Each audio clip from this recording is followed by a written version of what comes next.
Hello everyone, welcome back to the channel. Today we are going to discuss a story that has sent shockwaves across the globe and left millions in a state of fear and confusion. The situation has been described as Ukraine engulfing Moscow in flames with disaster spreading across Russia, and it is something that cannot be ignored.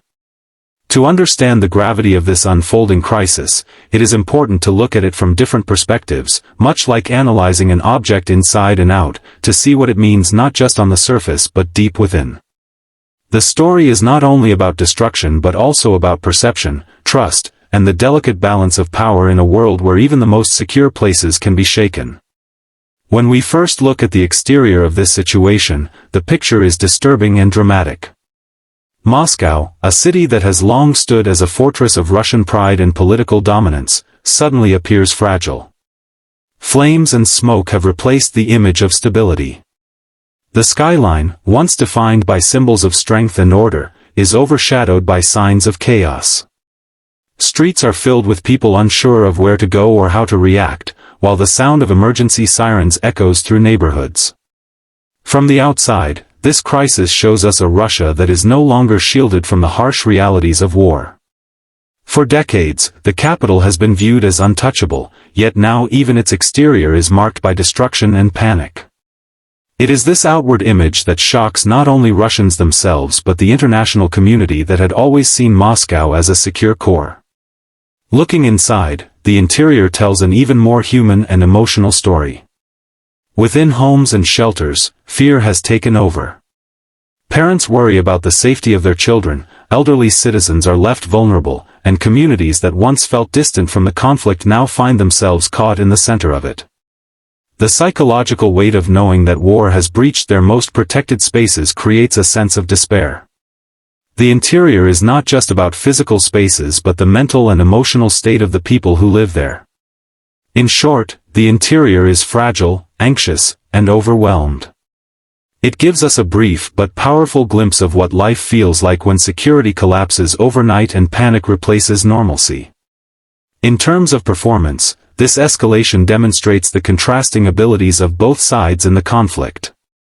Ukraine has shown unexpected strength and boldness by striking far beyond the front lines, sending a message that it can reach deep into Russian territory. The performance here is one of strategic agility, determination, and the ability to break through defenses that were once considered impenetrable. Russia, on the other hand, is being judged by its response. Despite its claims of superiority and heavily fortified systems, the fact that Moscow itself has been rattled exposes weaknesses. The world watches closely to see how effectively Russia can contain the panic, restore confidence, and reassure its people. Performance in this context is not measured just in military actions but also in how both nations project strength and resilience to the rest of the world. Safety features, a term usually associated with protection and defense, have now come under intense scrutiny. Moscow has invested heavily in advanced air defense systems, countermeasures, and infrastructure designed to protect against threats.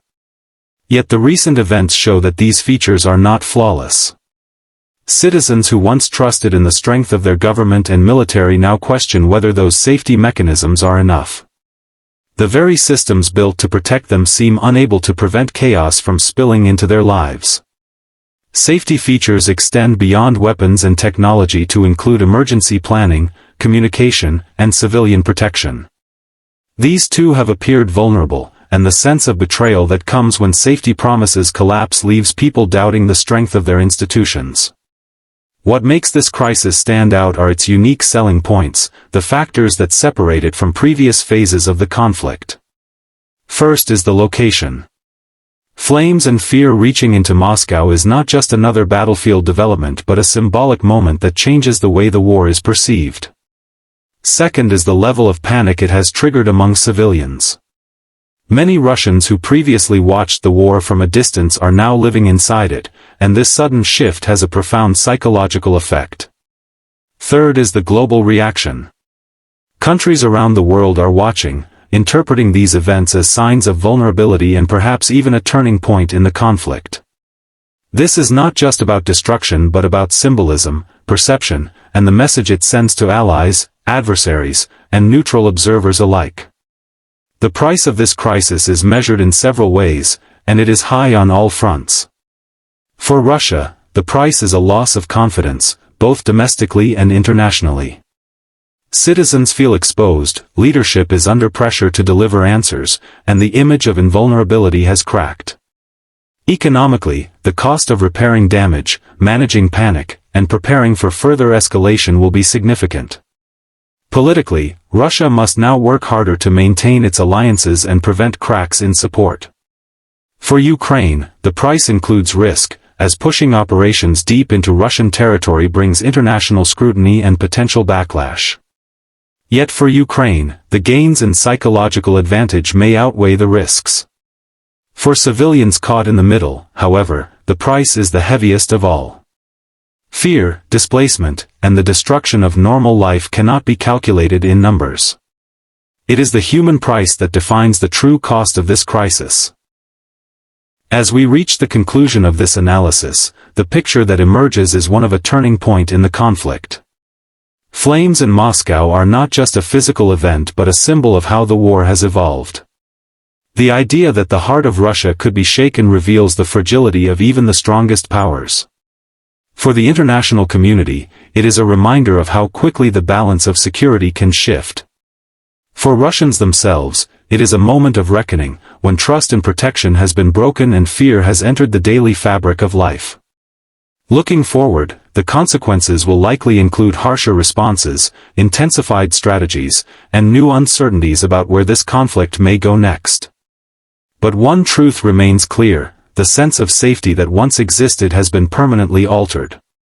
In reviewing the situation through the lens of exterior, interior, performance, safety features, unique selling points, price, and conclusion, it becomes clear that this is not just another chapter of the conflict but a significant shift. The exterior shows chaos, the interior reveals human vulnerability, the performance highlights strengths and weaknesses, the safety features have been tested and exposed, the unique selling points mark this as historic, the price underscores the cost of war in every sense, and the conclusion brings us to the realization that nothing will ever be quite the same again. The events in Moscow mark not just destruction but transformation, leaving us all to question what the next stage of this unfolding disaster will look like and how it will shape the future of both nations involved and the wider world.